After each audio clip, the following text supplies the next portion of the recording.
କେନ୍ଦୁଝର ଜିଲ୍ଲା ଘସିପୁରା ଥାନା ଅନ୍ତର୍ଗତ ତରିମୂଳ ଗ୍ରାମର ବିଶ୍ୱବନ୍ଧୁ ଓଝା ନକଲି ଇଣ୍ଟେଲିଜେନ୍ସ ଅଧିକାରୀ ପରିଚୟ ଦେଇ ଗିରଫ।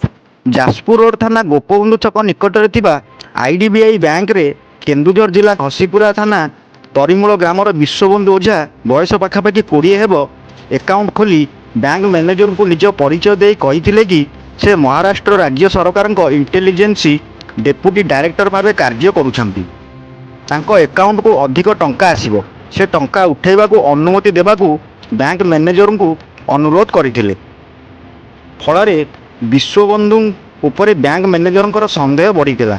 ତଥ୍ୟଣାତ୍ ଯାଜପୁର ରୋଡ ଥାନା ଅଧିକାରୀଙ୍କୁ ଏ ସମ୍ପର୍କରେ ଜଣାଇବାରୁ ଥାନା ଅଧିକାରୀ କୌଶଳକ୍ରମେ ଅଭିଯୁକ୍ତ ବିଶ୍ୱବନ୍ଧୁଙ୍କୁ ବ୍ୟାଙ୍କକୁ ଡାକି କାବୁ କରିବାରେ ସଫଳ ହୋଇଥିଲେ। ବିଶ୍ୱବନ୍ଧୁଙ୍କ ନିକଟରୁ ମହାରାଷ୍ଟ୍ର ରାଜ୍ୟ ସରକାରଙ୍କ ନକଲି ପୋଲିସ ପୋଷାକ, ଆଇଡି କାର୍ଡ ଓ 2ଟି ମୋବାଇଲକୁ ଜବତ କରିଥିଲା ଯାଜପୁର ରୋଡ ପୋଲିସ। ବ୍ୟାଙ୍କ ମ୍ୟାନେଜରଙ୍କ ଅଭିଯୋଗ ଆଧାରରେ 14/26ରେ ଏକ ମାମଲା ରୁଜୁ କରି ସମ୍ପୃକ୍ତ ଅଭିଯୁକ୍ତଙ୍କୁ ରଗଡ଼ି ଉପକାରାଗାରକୁ ଚାଲାଣ କରାଯାଇଥିବା ଜଣାପଡ଼ିଛି। ଘସିପୁରାରୁ ଗଗନ ବିହାରୀ ଦାସଙ୍କ ରିପୋର୍ଟ, ଓଡ଼ିଶା ନ୍ୟୁଜ୍।